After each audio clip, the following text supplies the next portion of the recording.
जय माता दी। आप सभी को नवरात्रि की हार्दिक शुभकामनाएं।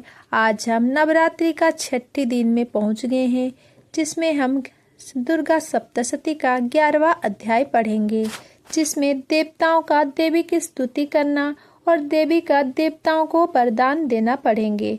महर्षि मेधा कहते हैं, दैत्यों के मारे जाने पर इंद्रादि देवता अग्नि को आगे करके कात्यायनी देवी की स्तुति करने लगे।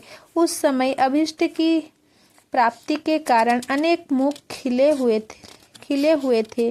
देवताओं ने कहा, हे शरणागतों के दुख दूर करने वाली देवी, तुम प्रसन्न हो। हे संपूर्ण जगत की माता, तुम प्रसन्न हो। हे विश्वेश्वरी, तुम संपूर्ण जगत की आधार रूपा हो, क्योंकि तुम पृथ्वी में भी स्थित हो और अत्यंत पराक्रम वाली देवी हो। तुम विष्णु की शक्ति हो और विश्व की बीज परम माया हो। तुमने ही इस संपूर्ण जगत को मोहित कर रखा है। तुम्हारे प्रसन्न होने पर ही इस पृथ्वी पर मोक्ष की प्राप्ति होती है।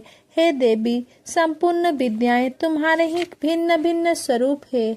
इस जगत में जितनी स्त्रियां हैं, वे सब तुम्हारी ही मूर्तियां हैं। एकमात्र तुमने ही इस जगत को व्याप्त कर रखा है। हे माँ, तुम्हारी स्तुति किस प्रकार हो सकती है, क्योंकि तुम परम बुद्धि रूपा हो और संपूर्ण प्राणी रूप स्वर्ग और मुक्ति देने वाली हो। अतः इस रूप में तुम्हारी स्तुति की गई है। तुम्हारी स्तुति के लिए सबसे बढ़कर और क्या युक्तियां हो सकती है। संपूर्ण जनों के हृदय में बुद्धि रूप होकर निवास करने वाली, स्वर्ग तथा मोक्ष प्रदान करने वाली, हे नारायणी देवी, तुमको नमस्कार है। कला, काष्ठा आदि रूपों में अवस्थाओं को परिवर्तन की और ले जाने वाली तथा प्राणियों का अंत करने वाली नारायणी, तुमको नमस्कार है। हे नारायणी, संपूर्ण मंगलों के मंगल रूप वाली, हे शिवे, हे संपूर्ण प्रयोजनों को सिद्ध करने वाली, हे शरणागत वत्सले 3 नेत्रों वाली गौरी, तुमको नमस्कार है। सृष्टि, स्थिति तथा संहार की शक्ति भूते सनातनी देवी, गुणों की आधार तथा सर्व सुखमय नारायणी, तुमको नमस्कार है।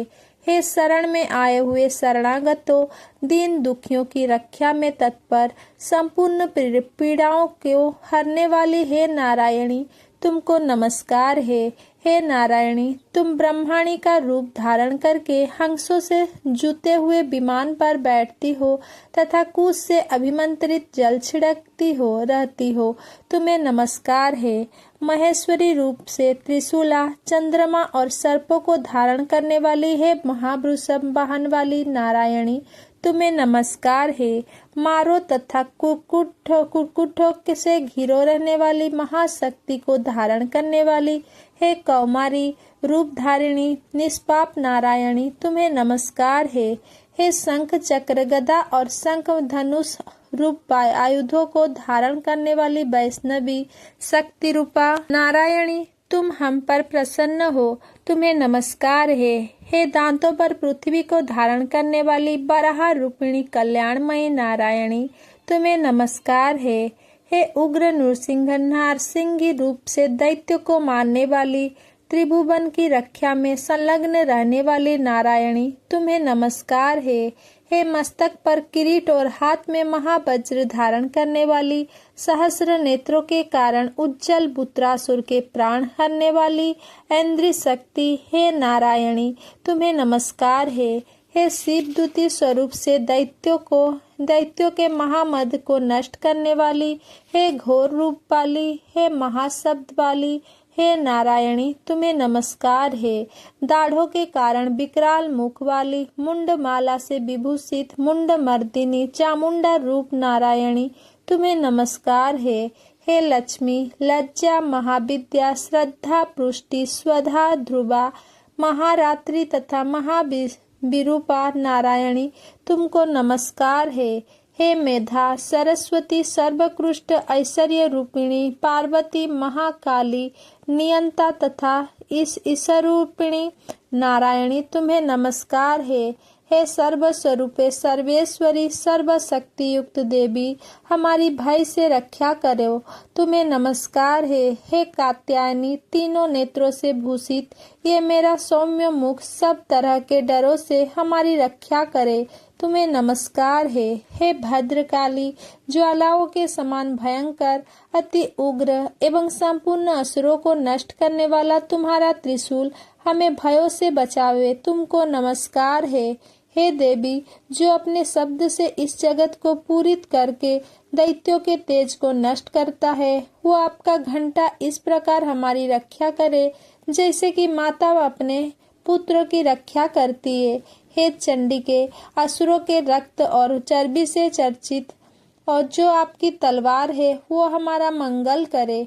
हम तुमको नमस्कार करते हैं। हे देवी, तुम जब प्रसन्न होती हो तो संपूर्ण रोगों को नष्ट कर देती हो और जब रुष्ट हो जाती हो तो संपूर्ण वांछित कामनाओं को नष्ट कर देती हो।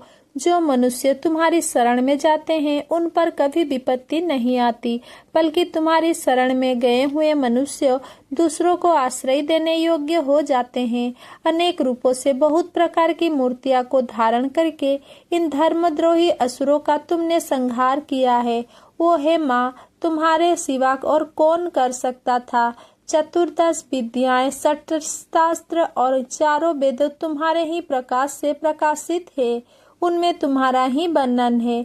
जहाँ राक्षस विषैले सर्प शत्रुगण है, वहाँ और समुद्र के बीच में भी तुम साथ रहकर इस विश्व की रक्षा करती हो।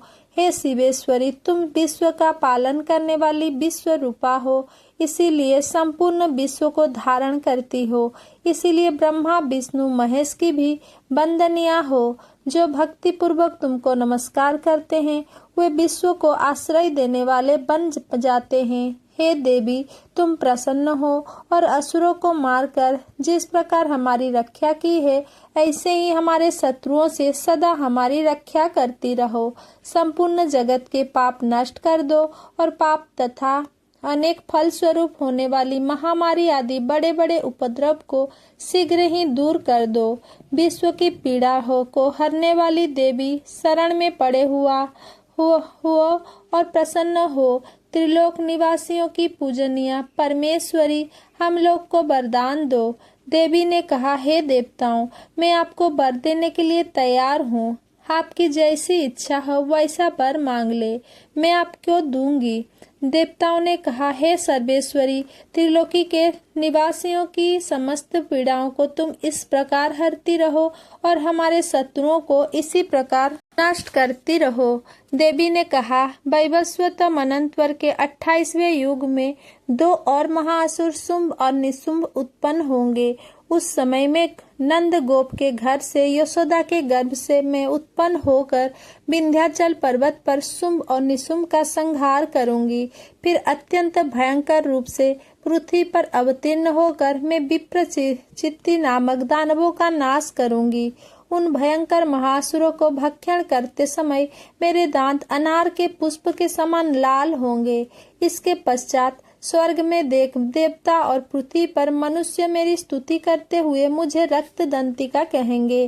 फिर जब 100 वर्षों तक वर्षा ना होगी तो मैं ऋषियों के स्तुति करने पर अयोनिजा नाम से प्रकट होऊंगी और अपने 100 नेत्रों से ऋषियों की ओर देखूंगी। अतः मनुष्य शताक्षी नाम से मेरा कीर्तन करेंगे। उसी समय मैं अपने शरीर से उत्पन्न हुए प्राणों की रक्षा करने वाले शाकों द्वारा सब प्राणियों का पालन करूंगी और तब इस पृथ्वी पर शाकंभरी के नाम से मैं विख्यात होऊंगी। इसी अवतार में मैं दुर्ग नामक महाअसुर का वध करूंगी और इससे मैं दुर्गा देवी के नाम से प्रसिद्ध होऊंगी। इसके पश्चात जब मैं भयानक रूप धारण करके हिमालय निवासी ऋषियों महर्षियों की रक्षा करूंगी, तब भीमा देवी के नाम से मेरी विख्यात होगी।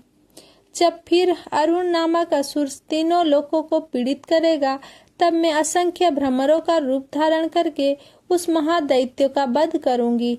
तब स्वर्ग में देवता और मर्त्यलोक में मनुष्य मेरी स्तुति करते हुए मुझे भ्रामरी नाम से पुकारेंगे।